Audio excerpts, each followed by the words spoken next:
Speaking of getting a little too hyped on rumors, though, we saw a big one today. We're recording this on Wednesday. I don't even know what the date is. The 8th of September. And Jon Prosser, who has leaked tons of stuff before, has done the first real big leak of the iPhone 14. Not the iPhone 13, the iPhone 14. And according to him, he has seen pictures of the actual product. He has seen, I think maybe even video, but basically like, or no, he said schematics. So he's seen like pictures of the actual product and schematics of what it's made of. But yeah, Robert, run us through what we're seeing with this. Now, obviously, there's the caveats of everything. Like, this is very early. So even if this is real, which he has a pretty decent track record of products, even if it's real, this could change substantially before we see it next year. Right. But yeah, what are we going to see? I tend to believe John, too, here, just because, well, I guess a couple of reasons. One is that this sort of corroborates a lot of the information we got from other analysts like Ming-Chi Kuo. Like, we'll kind of go point by point here, but that does stack up to what Jon Prosser just showed us. And also, we know that Apple typically works ahead a bit on future iPhones. So even though the iPhone 13 is not official, you better, assume that it's full steam ahead inside of Cupertino on the iPhone 14. They're obviously modeling this. They're in some stage of development on this phone. And even the iPhone 15 or whatever comes next in 2023, Apple is working on this. So it's not surprising to see some sort of early looks at what we're expecting to see next year launching in 2022. And with that said, what we are expecting to see is actually really surprising and really exciting. So the look of this phone is very reminiscent to the iPhone 4. It's a fan favorite. It was sort of the first of the iPhones to get a radical redesign. It got the industrial design. And for better or worse, this phone also, I guess funny enough, had a massive leak of the actual design before it actually was announced by Steve Jobs himself. That's true. I think WWDC 2010.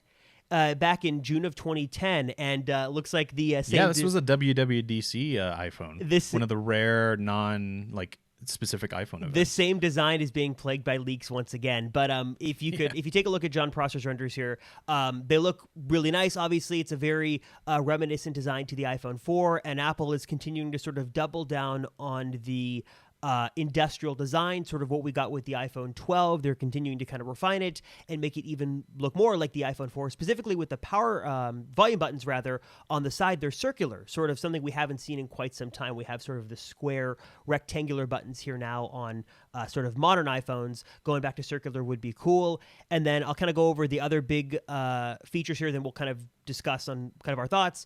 No notch, hole punch camera on the top. We have sort of a recessed camera system now in the back, no substantial camera bump, no protruding camera system on the back, lightning port on the bottom, and it's very radically different than what we've seen now. But again, something that kind of confirms earlier reports we heard from other analysts. So hole punch camera, non-protruding camera system on the back, design very refined and reminiscent to the iPhone 4. Matt, what are your thoughts kind of at first glance? What's your excitement level for this iPhone 14? I think it's pretty cool. I'm definitely pumped if this is what we're going to see. Like I think a lot of people, the iPhone 4 is one of my favorite designs of the iPhone ever. That's where we got the first Retina display. That's where they first started taking the camera seriously. That's where they really started taking the design seriously. That was such a big shift for the phone. Can we talk about that for a second? Yeah, go for it. iPhone 4, I'm just kind of remembering this now. Radical redesign.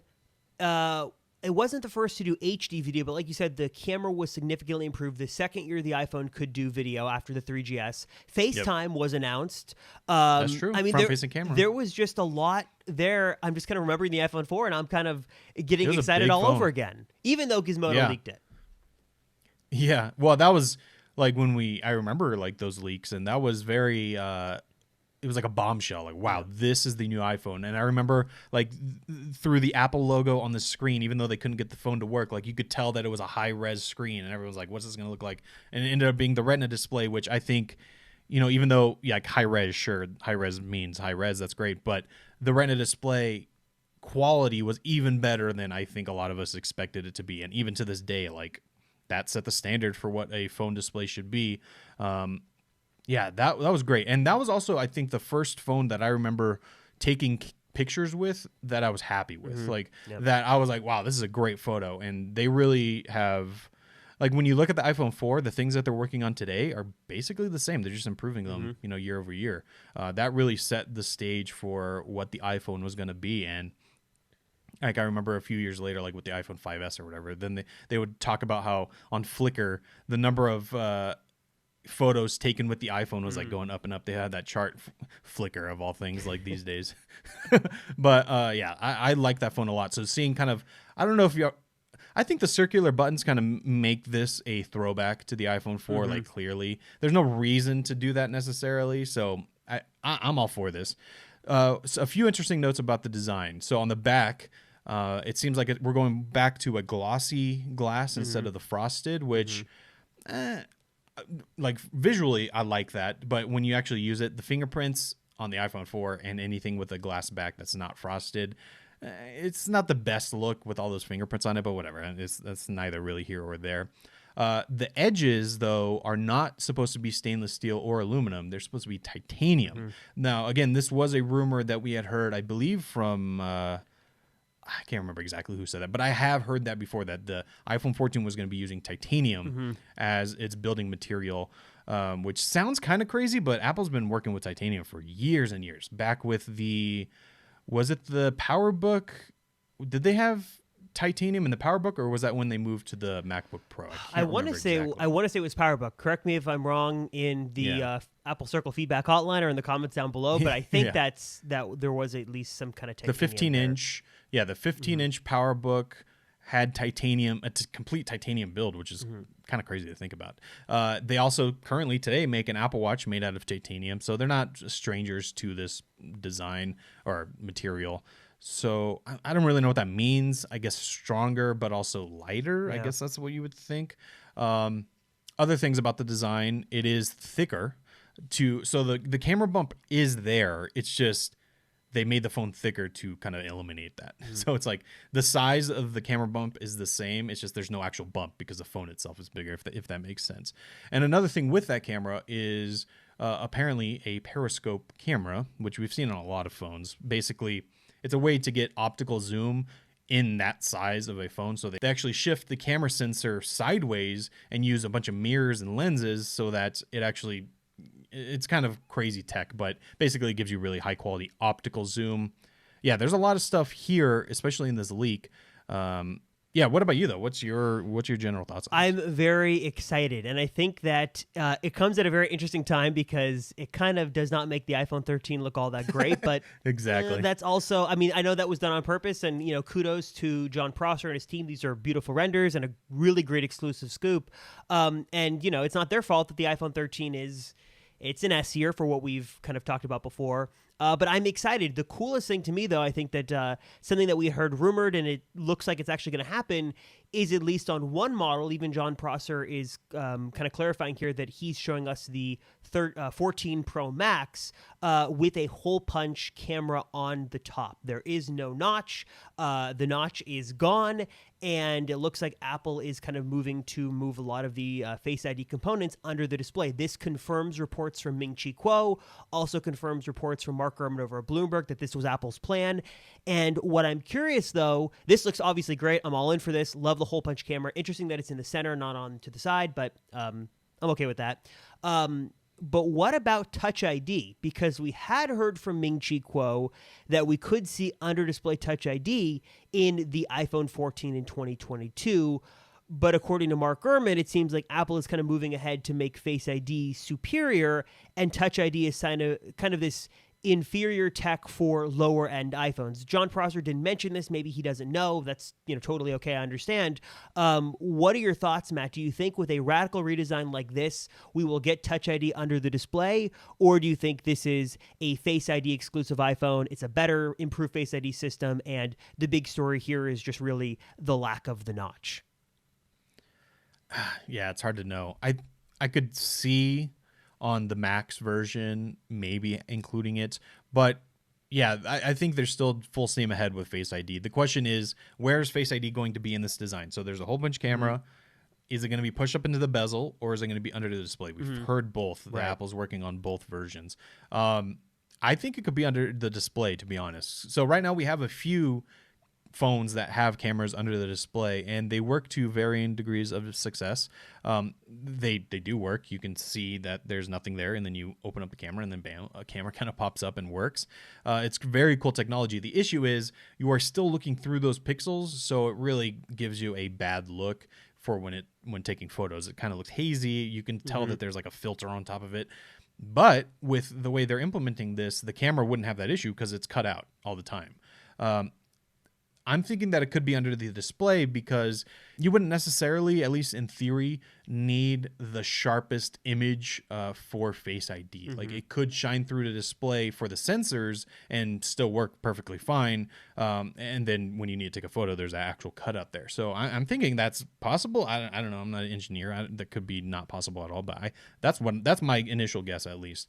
What about you? What do you think? I think Jon Prosser even clarified too that the camera is not under the display because of sort of that haze you described with sort of the Samsung folding phones. So maybe the true depth components like the dot projector and all that stuff is under the display. That makes sense. But I also want to sort of ask you, Matt, a controversial question, not because I'm looking to stir up controversy, but because I think some people will ask, and it's probably a good discussion to have. Do you think that if these leaks and rumors are true, taking a look at what we know about the iPhone 14 and comparing it to the iPhone 13, do you think Apple was sort of holding out on us this year? Was there potential for more of a bigger upgrade to come to the iPhone 13, especially when you look at what they've done with the notch? And if this is true with the iPhone 14, it's kind of weird that they went from the same notch for a number of years, then a slightly smaller notch, then no notch at all. I just find it hard to believe that Apple just couldn't go from notch to no notch, and we're sort of in this weird sort of transition period with the 13. Do you think that there was a chance for a bigger upgrade to come to the 13, or do you think that this is just what it is and it just takes time due to delays or whatever happened to make these moves possible? I don't know. I think this is just kind of what it was going to be, because we've kind of talked about this last week, but this basically is the iPhone 12s. They just kind of, for whatever reason, stopped doing the iPhone or the 12s or S moniker. For whatever reason, they decided not to do that anymore. We talked about whether or not it would be the 12s or would it be the 13, but we've seen tons of leaks now that 13 is going to be what it is. We've seen packaging, we've seen cases, all that kind of stuff. So the fact that it's called the 13 coming from the 12 makes you just mentally think that this should be a much bigger update. But if you think of it as an S year, this is a perfectly normal, typical update that Apple would always do. Like if you look at the 6 to the 6S, what did we get? We got a new color and we got 3D touch. That's it. I mean, like there was really nothing that they did to that phone, but well, I guess I had the new processor and stuff, but it wasn't that much of a difference. I guess maybe that's the 6 to the 6S actually was a pretty decent jump because they actually made it not bend anymore. So, there was some more engineering, but you get what I'm saying. 4S. It wasn't. There you go. There's exactly. plenty of S-year examples where there is some big new feature. Like this year, it's promotion and maybe always on display. Really cool, gets the attention, gets the headlines. But really, if you look at a year-to-year upgrade, it's not anything huge. Totally agree with that. Exactly. So that's what's, I think, really hindering this phone right now is that people are thinking of it as the 13. But yeah, it is what it is at this point. I'm not that surprised that they would be doing something bigger for the next generation because, we got this new redesign with the 12. We need that for at least one more year, and then we will get the redesign. That's how they've always done it until they did the iPhone 10. So it seems like they're getting back on that track. That was weird, though, because I was just thinking about that in terms of design, because usually Apple followed, for those who don't know, this tick-tock cycle, where I guess you think of a clock. Like you have the ticks that are the smaller, incremental, the S years, and then the talks, kind of the bigger shifts to something different. And we used to have, like you kind of mentioned, Matt, 3GS 4, 4S 5, 5S 6, 6S, blah, blah, blah. Like that's how it went. But with the 10, things are kind of so dramatically different that the clock just sort of reset. And we had the 10, then we had the 10S, and then we had the 11 and the 11 Pro, which really wasn't substantially different from what we had with the 10 and 10s, it really wasn't until the 12 in 2020 that things sort of changed again.